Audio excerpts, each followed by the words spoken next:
Well, welcome to the 14th Annual Newburyport Literary Festival. As you all know, it's a wonderful festival. That's why you're all here. A couple of housekeeping details before I introduce our speaker. The first thing is to silence all your electronic devices, so make sure your cell phones are off. There are restrooms down the hallway and off to the right. And no flash photography or recording is allowed. We will have a book signing session afterwards, so Elinor will be going out towards the entrance and signing, and her books are available for sale. And if possible, please allow her to exit first. I know there are a lot of you who know her, are excited to talk to her, but would like her to be able to set up so that she can sign books. We do have book bags for sale by Jabberwocky, and there are also raffle tickets which are free to enter, just a limit to one per person, and this will be for, let's see what our prizes are.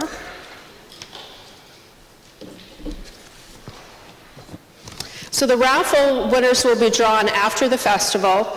The first prize is a set of autographed books by featured authors. Second prize is a Jabberwocky bookstore gift certificate. And we also have a donation bucket if you are willing to donate to the festival, because the festival is entirely paid for by donations and grants. So any funding that you're willing to give is greatly appreciated. And now I'd like to introduce Elinor Lipman, which I'm very pleased to introduce her. She is the author of 13 books of fiction and nonfiction, including Then She Found Me, The Inn at Lake Divine, which I think is the first one I read. My book group has read several of her books and loved them all. Isabel's Bed, I Can't Complain, all two personal essays, The View from Penthouse B, and On Turpentine Lane. Her rhyming tweets were published in 2012 as Tweet Land of Liberty, Irreverent Rhymes from the Political Circus, which she told us she was a finalist for the New York Times Nicholas Kristof's Donald Trump Poetry Contest. Doesn't get much better than that. Her newest novel is Good Riddance, which will be published in February. Last February. Okay, it said will be, so sorry. Then She Found Me, one of her books, became a 2008 feature film directed by and starring, pretty good lineup here, Helen Hunt, Bette Midler, Colin Firth, and Matthew Broderick. She was a 2011 and 12 Elizabeth Drew Professor of Creative Writing at Smith College, and she lives in Manhattan. Please join me in welcoming Elinor Lipman. Thank you.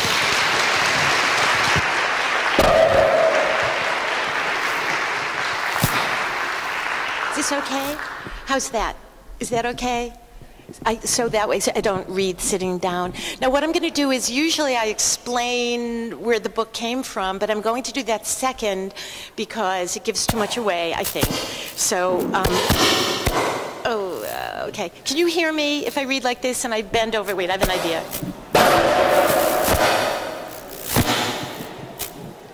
Okay, how's that? Oh, God. Here comes an IT person. What's going on? He's not the sound guy, though. So. Okay. Try that one. Okay. Oh, that's better. Why don't I? How about this? Oh, is it? Okay, am I going to screw up everything if I just? No, you're without the noise. You can do whatever you want. Okay. Whoever told me.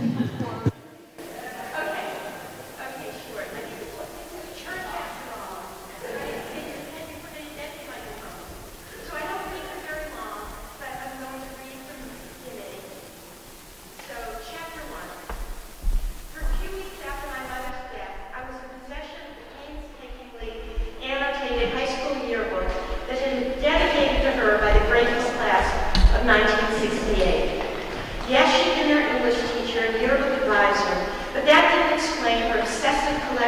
signatures and tributes next to every senior's photo.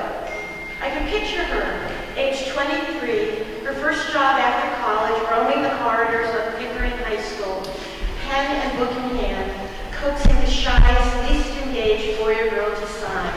Write anything, I want to remember every one of you. But there will be more, her own embellishments, her judgments and opinions, written next to those photos in her small legible hand, a different color ink, red, green, blue, for several milestone reunions, which she attended compulsively, starting with the 5th and continuing until her last, their 45th.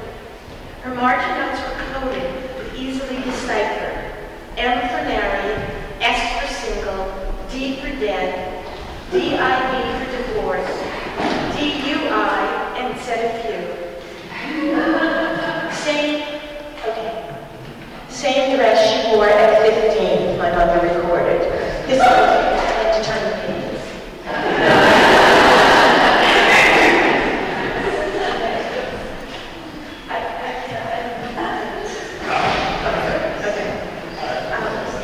Very plump was one of her milder put-downs.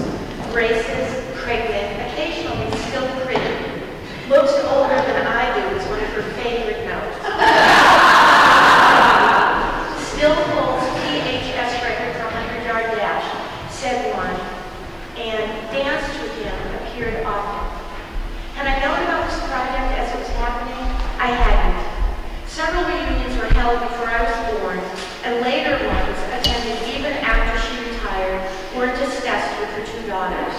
After all, we might know some of these graduates as the parents of our friends, or our own teachers, or custodians, or police officers.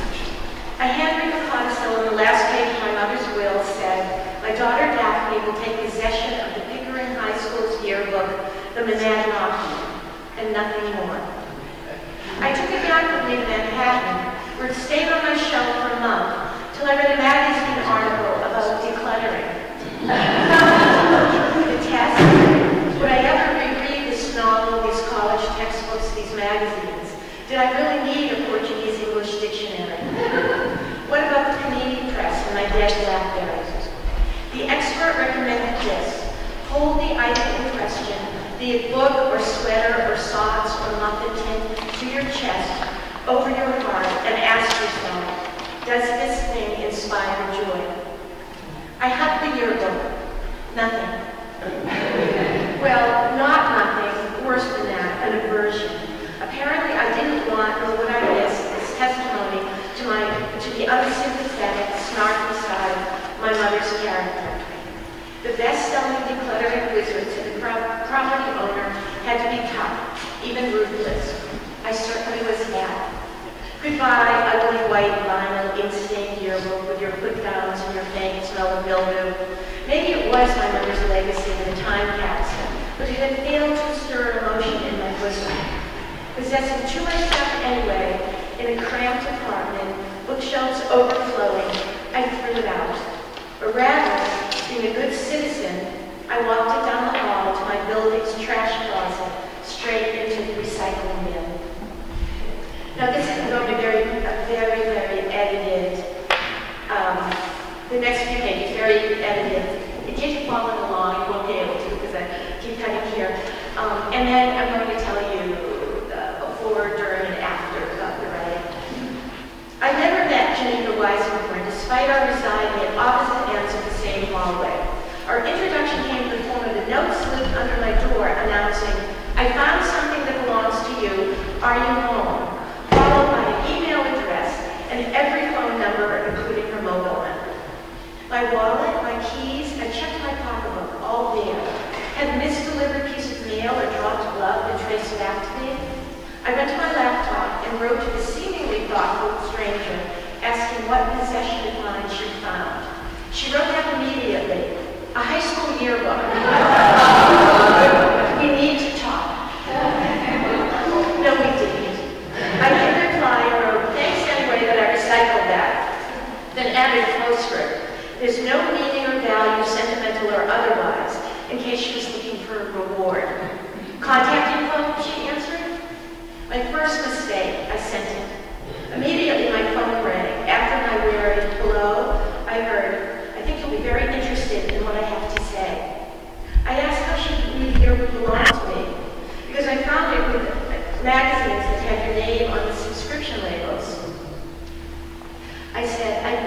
to myself, if a yearbook with all that personal stuff written in it got into the hands of a stranger, then why'd you throw it out? Thought it would go to some landfill. I know the rules, she said. If it's trash left at the curbside or at the dump, the possessor has relegated ownership.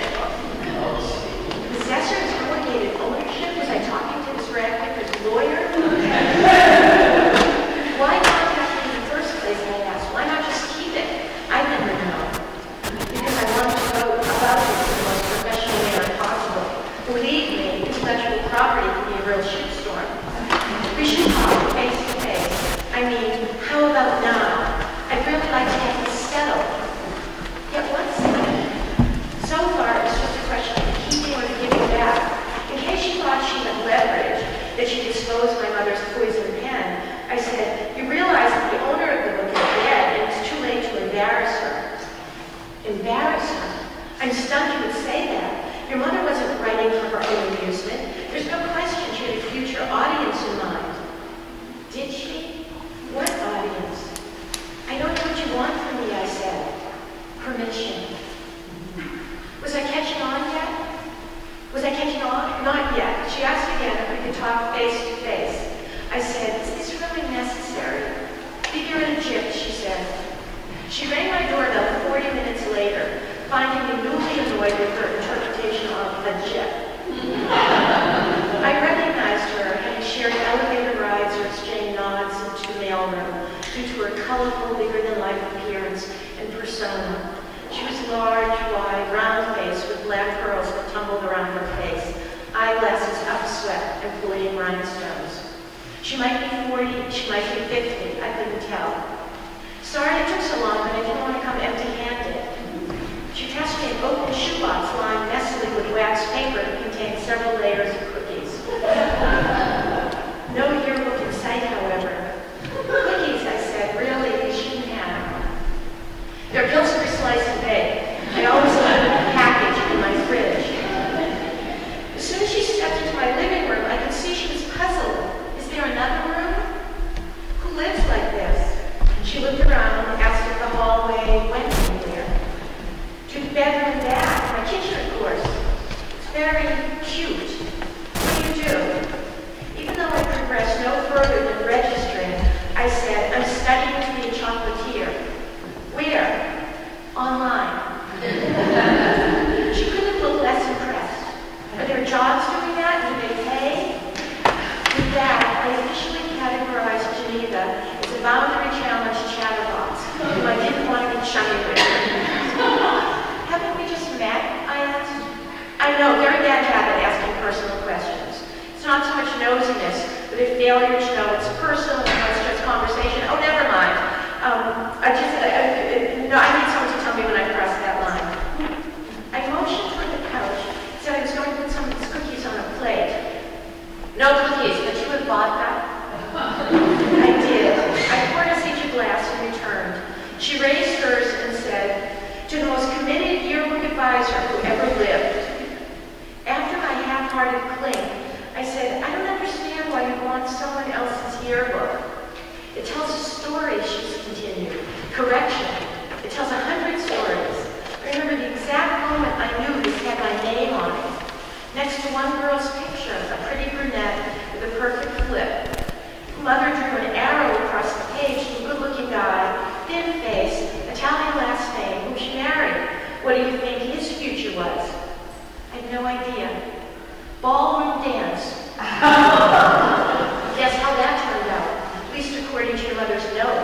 You can bet the D stands for divorce and the H is for homosexual. I said, no it didn't. H means home or here, but they still lived in Pickering. The expression greeting that remark clearly meant, poor you. Yesterday. I tried, fine. You'll read it and enjoy it, and when you're done, you'll return it. I don't think you understand. Then, as if explained and justified everything, I'm a filmmaker.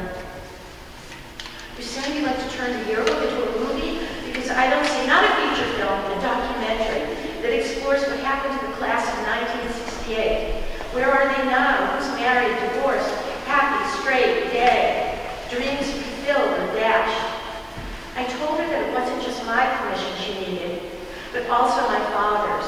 I threw in my sister's too, and my father's cousin Julian, a lawyer, knowing not one of us would give this cockamamie plan a green light. Okay, let's skip a little. The threat of last resort. I said, if I told the building super that you picked through everyone's garbage, word would get around. Why? Why? Because it's disgusting. People throw away personal stuff. They declutter. And you know what I'd say to that? I'm a documentary filmmaker, which makes me a researcher, even a scavenger. I asked what these documentaries were. Too many to name. Anyone I might have seen. Most recently on TV, last Passover. Passover, I repeated, on the Jewish channel.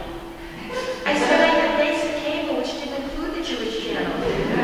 What was the film about? The last matzah factory in Brooklyn. I thought you'd be thrilled. The world will get to know a woman who otherwise lived in near obscurity. I'm hoping to find archival footage of her, the teacher all the boys and probably half the girls were in love with. What to digest first? That this woman was going to make a movie about a New Hampshire yearbook, or that my mother was a sex object? I said, I never got the idea from her notes that anything like that was going on. Of course you wouldn't see that. She's your mother. I asked if she'd forgotten that New Hampshire was the center of the universe every 4 years, with reporters flocking there for the presidential time ring. Good luck finding people who aren't sick of having a microphone stuck in their faces. From a pocket within the folds of her voluminous dress, she produced a phone. I could tell without a view of the screen that she was Googling something. I'll admit, she said, that I wasn't factoring in the primary, but could it be just the thing that could get me the money I wanted? Money? I told her I didn't follow. New Hampshire is one of the original 13 colonies, she announced. Was she thinking she'd find the yearbook from the other 12 colonies?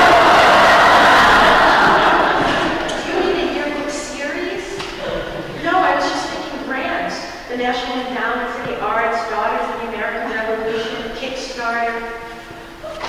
She rose, nodded grandly, turned to the door and said, we both know your mother would be all for it.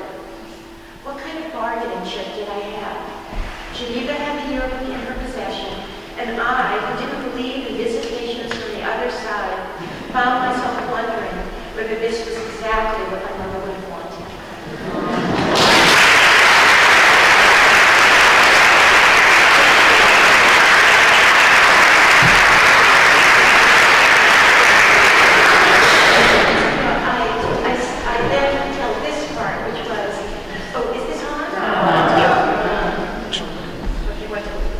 Try the other one, maybe. Oh, yeah, that's one of the 3 lines. Let's guess. Well. Flip it up. Try it one more time. It should be. Oh, how's that? Okay. So, now I think it was about 3 years ago, I was at a flea market in Stormville, New York, and I was actually with my significant other, Mr. Jonathan, and he, who shouldn't have been interested in this yearbook, why? He, in fact, for work, he was an art appraiser, and just said, no,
just driving, and a sentence came to mind, which was something like, I'm in possession of the yearbook that belonged to my mother.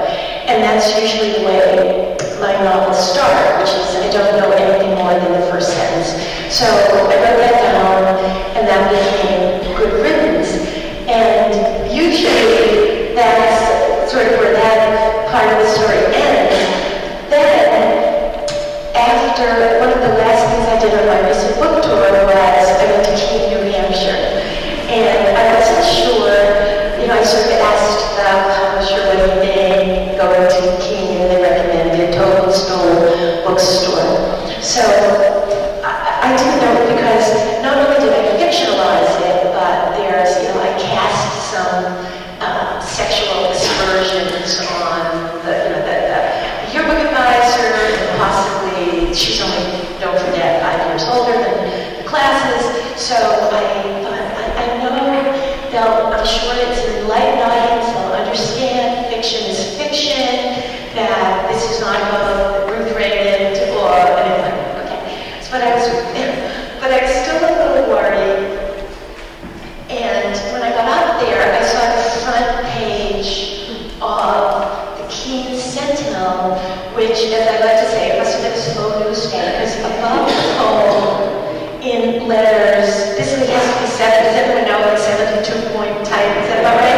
It had above the fold, old yearbook, comma, new novel, and then above that was a picture of my book, a picture of Salomon Goodby, the yearbook, because I'd sent it, and a picture of Ruth Raymond, and yeah, so four pictures up there. So there was a nice crowd.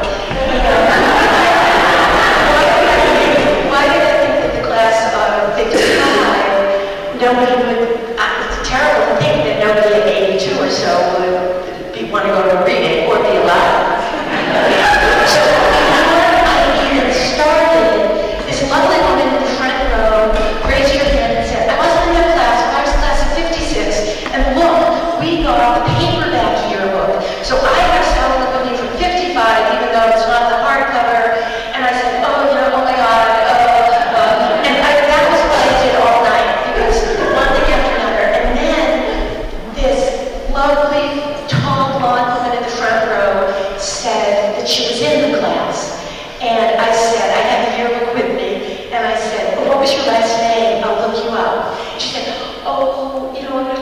I didn't know, I didn't have Ruth Raymond, there was probably nothing in there. So I opened it up, and I found her name, and I said to myself, jackpot, it said, Ruth Raymond had written, stunning, green dress, model.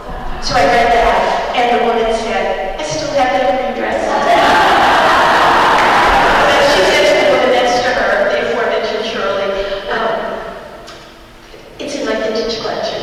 And then she said very honestly, I was a model in Miami.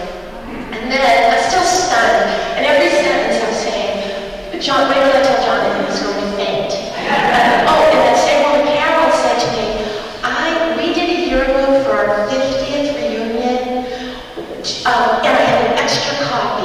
Would you like me to mail it to you? So here's my copy. And then I had updates of all these people. And then when it was sort of in the middle, raised her hand and said, my mother's here, she's in the class, she's shy, but all of the 55 graduates here.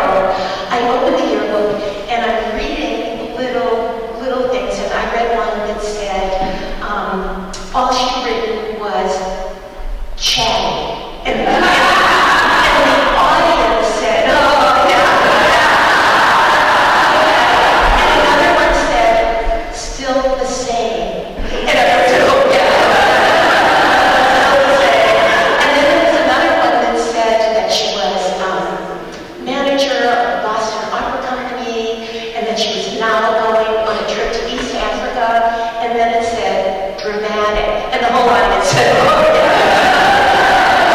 And then there was one where Jonathan had studied, and then I, in fact, had written these down myself, because I talk about, there was a section called Ambition or Future, and some of them, it was very sort of 1955, it was very sort of, sex segregated. So it was, nurse, beautician, secretary, and the men were, King of Hampshire was a lot of service related. So this one man, Joe, said that his ambition was to be a pilot in the U.S. Air Force, but Ruth Raymond had written under it Joe's lunch truck. So when I read this, my voice might have implied that was not that high on the professional totem pole, because I said, no, it said Joe's lunch truck. And the audience said, he did fine. He did fine. He invested in real estate. So anyway, and then the last one I told him about, Russell still had the record for the 100-yard dash. That was in the yearbook. And they said, still unbroken. Now, of course, someone else told me that that's because it's no longer the 100 yards, it's the 100 meters.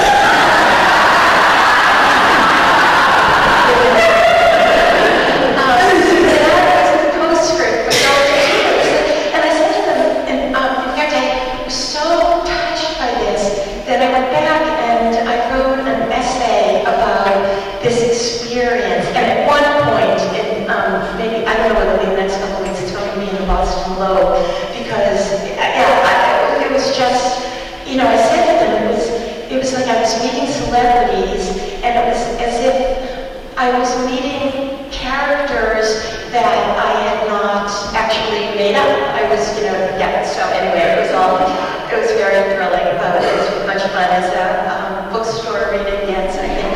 But, anybody have any questions about anything? Oh, yes.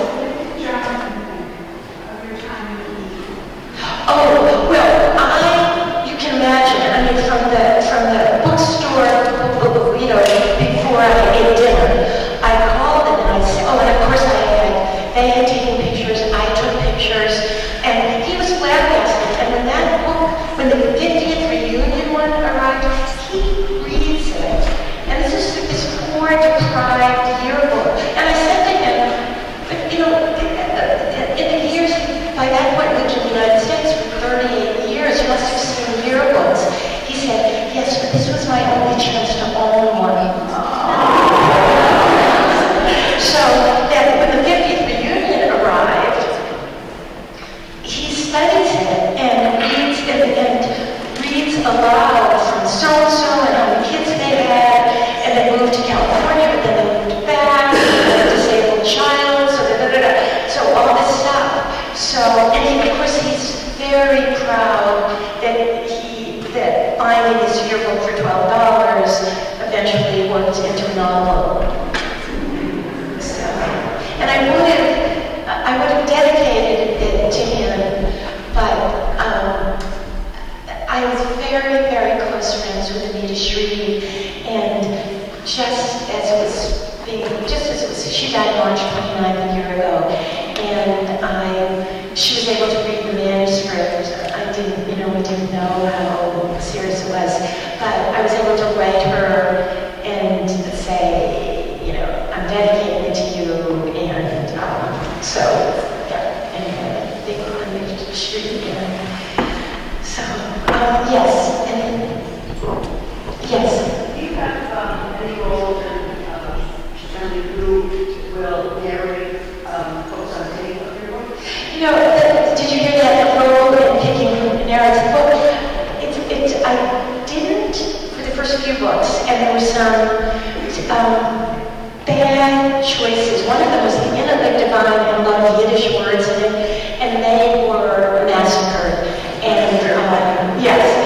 So I asked, going forward, starting with my latest Ridance, if I could possibly hear voices beforehand, and they sent me a DVD, just a, what's it, it's not CD. Thank you, CD of about 5 or 6 voices when they're reading that. And when I got to a certain one, I said, that's it. And then it was Mia Barron, and it turns out that I had taught at Simmons with her mother, Susan Barron, who is an actress, and so she has done every book since. So that's been quite a few, and she did this one too. So I guess I have to say her longevity and, she's, so anyway. And let's see, yes, is it time for the next, no, not yet. Okay. But I don't like to beg for questions, because then, people start asking Mercy, they feel bad. Yes.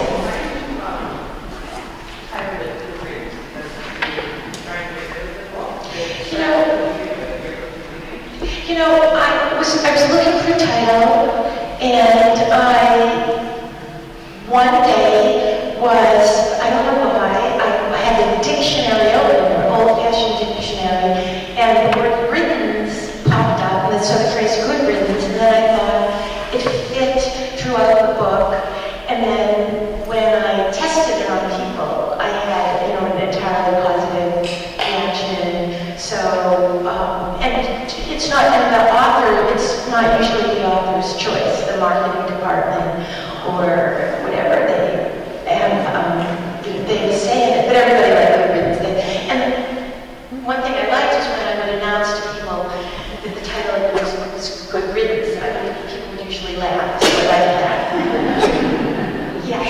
It seems that there are many books today that have questions at the end for book clubs.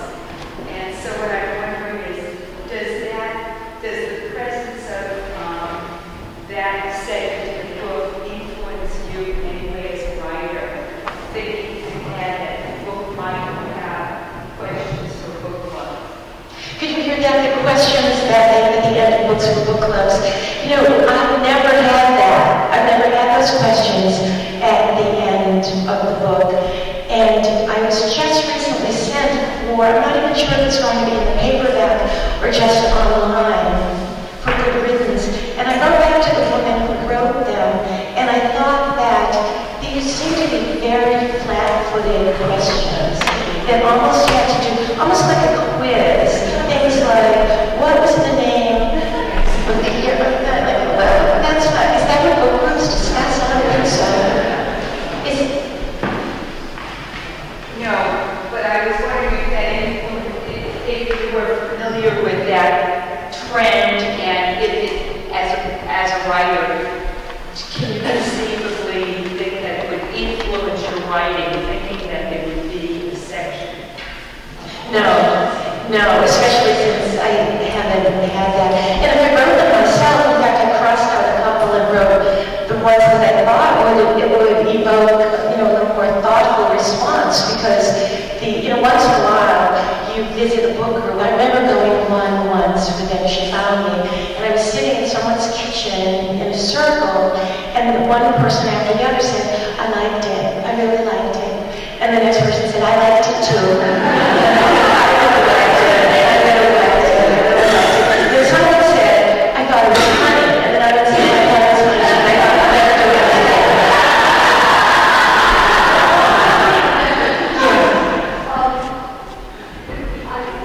I'm going to come with a mic just so that everyone can hear the question. I would like to know how you go about writing in terms of incorporating it into your life, your day, and does it interfere? We hear that authors are now expected to promote their books and appear often, so on. So is that, does that deter, does that keep you from the time you write? Do you manage it all? I do have a schedule. I try to start, I feel guilty if I'm not at my desk by 8, but that varies, because sometimes I think I'm doing something that's somewhat work-related between 8 and 9. That's okay. But I aim for 500 words a day. And if that comes quickly, which isn't always, that's not always the case, in fact, rarely the case, then I keep going, and I'll try for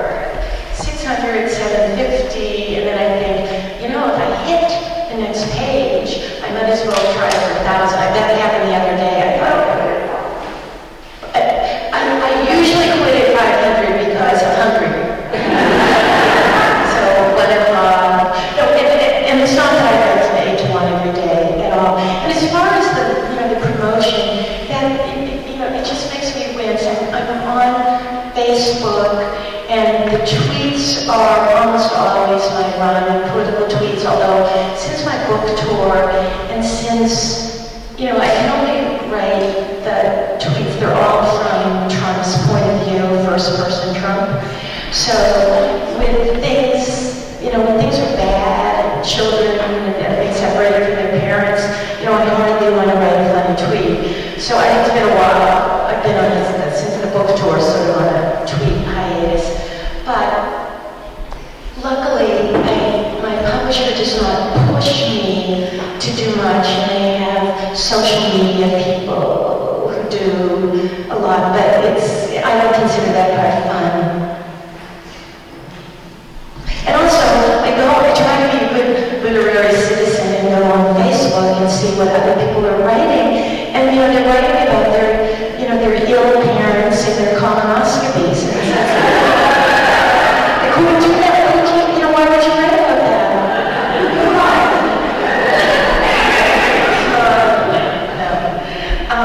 Was there one other hand that I think? Yes. What point of view do you usually write your books from? Is there one that's your favorite? And how Did you say point of view? Point of view, and how do you choose what point of view? What point of view do you usually write from? Is there a favorite? And how do you choose? The majority of the books have been first person, and when I started my second book, my first book, Then She Found Me, was first person. When I started the second book, I thought, well, the mature writer would now do third person. So I ran it by my editor, and at the time, it was Stacy Schiff, who went on to become Pulitzer Prize-winning biographer, Cleopatra, The Witches, and she said, no, do first person. And I said, why? And she said, because you can get down and dirty in first person. So I've done The Family Man was third person, and I'm forgetting what else, but for the most part, first person. And sometimes I got a few chapters in, I think, let me think about this, if I did this from some omniscient observer. And then I think, then I go there, then as soon as it starts, I think, no, that's not